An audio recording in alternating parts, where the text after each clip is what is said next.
अंडाल स्थित बंगाल एयरोट्रोपोलिस इलाके में औद्योगिक व्यापार शैक्षणिक विकास की संभावनाओं को लेकर गुरुवार की संध्या रानीगंज के चेंबर ऑफ कॉमर्स के तत्वाधान में एक बैठक बंगाल एयरोट्रोपोलिस के अधिकारियों के साथ की गई।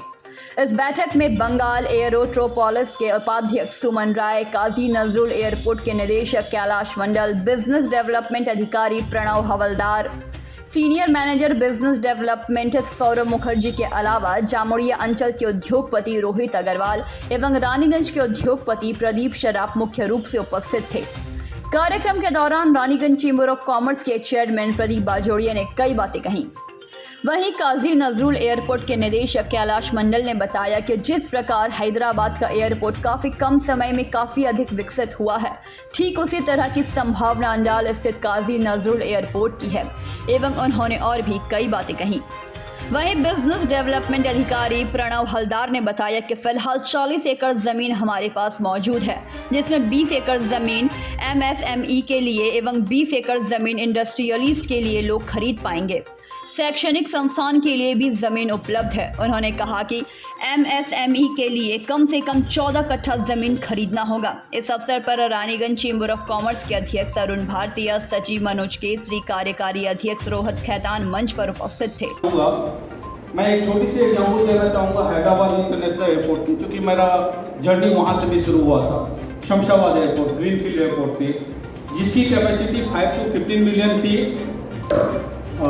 10 ईयर्स के इसमें, लेकिन बहुत जल्दी ही वो कैपेसिटी 15 मिलियंस का कर लिया और एक आइडल बना। एविएशन में जितनी भी चीज़ें पायलट प्रोजेक्ट इम्प्लीमेंट होती है वो सबसे पहले हैदराबाद में होती है। उसी सब सपनों को साथ लेकर के जो एक एयरपोर्ट के आने से उस एरिया का समग्र विकास कैसे होता है वो हमने हैदराबाद में देखा है, और उसी धारणा के साथ हम यहाँ पे काम कर रहे हैं। मैं छोटी सी हाईलाइट आप लोगों को बताना चाहूँगा। अभी हमारे जो ऑनरेबल चीफ मिनिस्टर दीदी हैं, उनका विजिट हुआ था। उनसे लगभग 10-12 मिनट मेरी पर्सनल बात भी हुई थी। उन्होंने अनाउंसमेंट किया है काजी नजरुल इस्लाम एयरपोर्ट को इंटरनेशनल एयरपोर्ट बनाने का, और यह बहुत ही सराहनीय कदम है और इसका रियली हम सभी तहे दिल से स्वागत करते हैं और आशा करते हैं कि यह बहुत जल्दी सपना पूरा हो, जो ड्रीम हो that dream should come true, and ये आप सभी के सहयोग से ही ये हो पाएगा। दूसरी चीज, हमारे यहाँ पे एयरपोर्ट पे सभी वो फैसिलिटी है जिससे कि चाहे रात हो या विजिबिलिटी 800 मीटर हो या रनवे विजुअल 550 मीटर हो, उस परिस्थिति में भी हम एयरक्राफ्ट को यहाँ पे लैंड करा सकते हैं। हमारे पास इतनी वेल मार्क लैंड है जिससे कि हम इसको फर्दर और आगे बढ़ा सकते हैं 3300 मीटर रनवे तक का। रिसेंटली हमने एक ड्राइव शुरू किया है कार्गो का, तो यह आप सभी के लिए एक बहुत ही शुभ अवसर होगा। जो कार्गो के माध्यम से यहाँ पे इंडिगो और स्पाइसजेट की जो भी फ्लाइट चलती है, बेली कार्गो ऑपरेशन होती है, सेपरेट कार्गो टर्मिनल रहेगा। तो आप, यह पहले रेस्ट्रिक्शन था सुबह 7 बजे तक ही आप कोई भी कार्गो भेज सकते थे, लेकिन वो रेस्ट्रिक्शन बहुत जल्दी समाप्त हो जाएगी। मोस्ट लाइकली बाय अक्टूबर वो हम कार्गो टर्मिनल शुरू कर देंगे। तो यह भी एक बहुत ही बिजनेस के लिए फायदेमंद होगा। और हर वो कदम जो एयरपोर्ट के डेवलपमेंट के लिए, जो इस एरिया के डेवलपमेंट के लिए जरूरी है, हम जरूर वो करेंगे और आप लोगों के सहयोग की हम अपेक्षा रखते हैं। बिना आपके हम कुछ नहीं। इसी सब शुभकामनाओं के साथ tied up with West Bengal finance corporation, they are actually willing to give a loan for the MSME thing.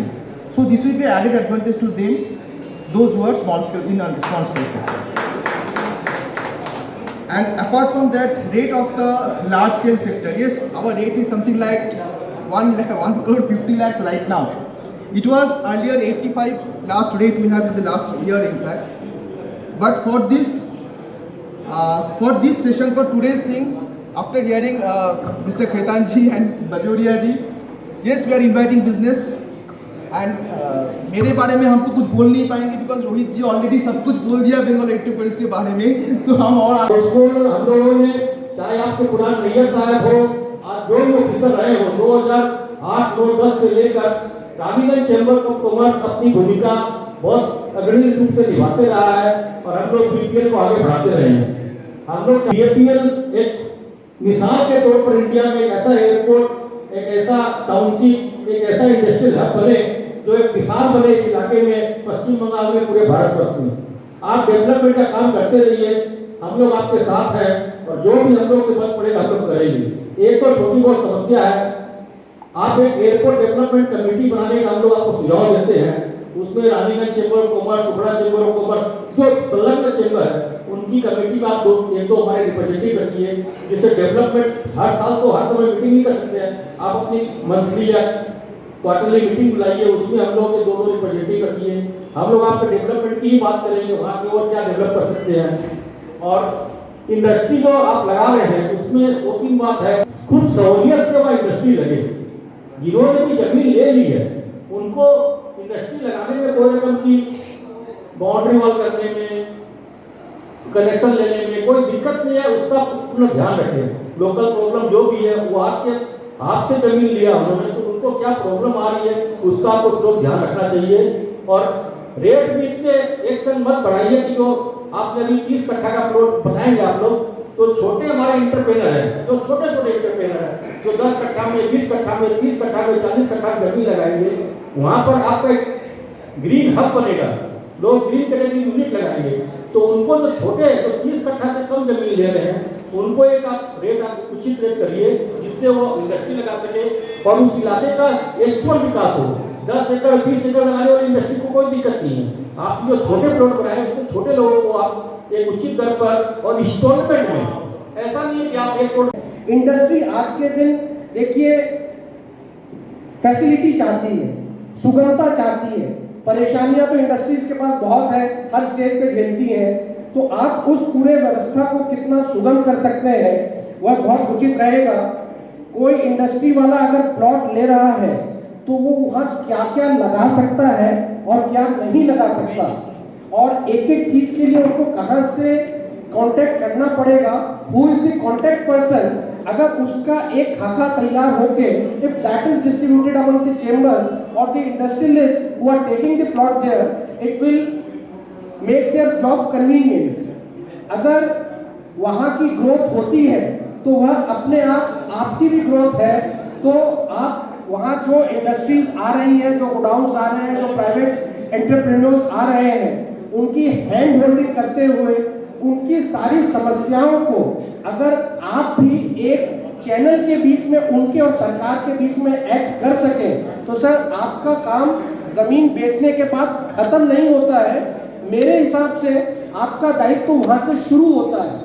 You are equally answerable for the growth of the industry of that area who have come to you, who has invested in you and who has paid you. क्योंकि हर एक industrial growth के साथ, हर एक उत्थान के कोई भी कदम जो वहां पर अगर आते हैं, it will lead to growth of that area. तो ये मेरा आपसे रिक्वेस्ट। फिर भी आप सबने मुझे मेरा सम्मान किया, उसके लिए मैं बहुत ही कृतज्ञ हूँ और सबका आभार व्यक्त करता हूँ। Thank you so much. मैं यहाँ पर बिजनेस अपॉर्चुनिटीज की बात करने के लिए, देखिए जब लोग बोलते हैं कि कोई समाज सेवी है और कोई एक बिजनेसमैन है, उन दोनों में जो फर्क करते हैं, मुझे लगता है कि उन दोनों में कोई फर्क नहीं होता। एक बिजनेसमैन से बड़ा समाज सेवी कोई और नहीं होता। एक समाज सेवी किसी एक की मदद कर सकता है, एक बिजनेसमैन कई सैकड़ों परिवार चलाता है। तो मेरा मानना है कि एक बिजनेस को अगर हम बढ़ावा देते हैं किसी भी इलाके में, तो उससे बड़ा हम समाज के उत्थान के लिए और कोई काम नहीं कर सकते। आप कोई भी एक संस्था खोल दीजिए, उससे कुछ लोगों का विकास होता है। एक इंडस्ट्री आती है या कोई एक दुकान भी खुलती है, उससे इस पूरे एरिया का विकास होता है। तो बंगाल एरोपोलिस ने एक बहुत बड़ा एक योगदान किया है इस मामले में। उसने हमारे लिए एक अपॉर्चुनिटी पैदा की कि जहां पर बिजनेसमैन आ सके, इन्वेस्ट कर सके और उस जगह को डेवलप कर सके। हमारे इस एरिया में काफी सारे इंडस्ट्रियल पार्क्स हैं, बट उनमें प्रॉब्लम क्या है कि वो इंडस्ट्रियल पार्क तो है बट इंडस्ट्रियल पार्क की सुविधाएं नहीं है वहाँ पर। उसमें हमारे पास प्रॉपर इंटरनेट कनेक्शन नहीं है, हमारे पास रोड प्रॉपर नहीं है, हमारे पास वाटर की प्रॉपर सुविधा नहीं है। तो हम जब एक डेवलप इंडस्ट्रियल पार्क की बात करते हैं तो हम बात करते हैं इन सारी सुविधाओं की, ताकि जब जैसा कि रोहित भैया ने कहा हम एक इंडस्ट्री जब वहां पर लेकर आते हैं तो हम उनको एक ईज ऑफ डूइंग बिजनेस देते हैं। ईज ऑफ डूइंग बिजनेस सिर्फ बोलने की बात नहीं, ये है कि आप इंडस्ट्री खोलने के लिए जो कुछ करो हम आपके साथ हैं। रानीगंज से सम्राट दास की रिपोर्ट, PBTV न्यूज़।